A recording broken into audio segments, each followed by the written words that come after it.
All right, Matt, we got UFC 250 coming at us this weekend, and in your featured prelim, there's a star in the making, but this is the weirdest matchup on the card because you have two guys with big hair competing at 145 pounds between Bruce Leeroy, Alex Caceres, and the Dream Chase Hooper. Matt, Chase Hooper's 20 years old, which is wild because he's been competing for 4 years already since the start of his amateur career. Alex Caceres, on the other hand, has been in the UFC since The Ultimate Fighter Season 12. He's been around the block. He's got a win over Sergio Pettis. How about that? He's had 21 UFC bouts, and he struggles against grapplers and jiu-jitsu guys. He's been submitted by Chrome Gracie in his last fight, Jason Knight, and Uriah Faber, of all people. So 5 of his 10 total losses with the promotion have been by submission. I just think that's something that's interesting to point out there. He's taken on a guy who...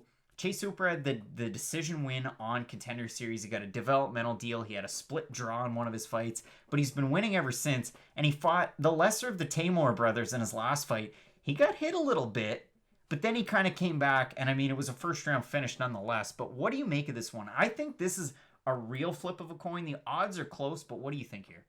It is a real flip of a coin, but I am kind of leaning with Hooper just because, like you said, Alex Caceres has an Achilles heel. It's called rear naked chokes. He doesn't defend them well at all. Like, if you just get his back, it's probably over because he just doesn't fight hands very much. He just looks to kind of explode and get up. And he's a really weird case, too, because he is a phenomenal striker. I mean, you see what Alex Caceres is able to do. He throws crazy spin kicks and whatnot. They don't land that heavy, though. It's very odd. Like, if Uriah Hall spinning kicks someone in the head, they go to sleep no matter what. If Alex Caceres does... I mean, maybe it's kind of like it's kind of like fighting Andre Feely light.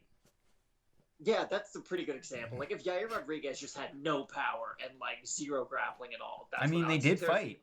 They did, and it was a decent fight, oddly enough. So he gives good fighters hard fights, but he loses to guys who he should beat, and I feel like this is going to be the case. Chase Hooper is the least intimidating person on planet Earth, and I think he's going to be able to go in there. I think Caceres might underestimate him, and I think he's going to be able to get the submission win. Okay, so Chase Hooper, minus 160 favorite. Caceres, plus 130 underdog. On Tapology at a 748 votes, 85% going with Chase Hooper, 69% predicting a submission.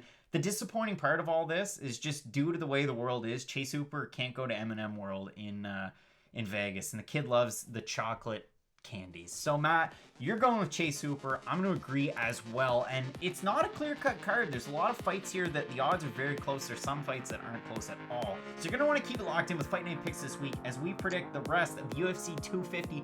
5 minutes for the main card, 2 minutes for the rest of the prelims, and the main 5 minutes for the main event between Nunes and a tough test in Felicia Spencer. Keep it locked in with Fight Night Picks. As we always say, Matt, let's get into it.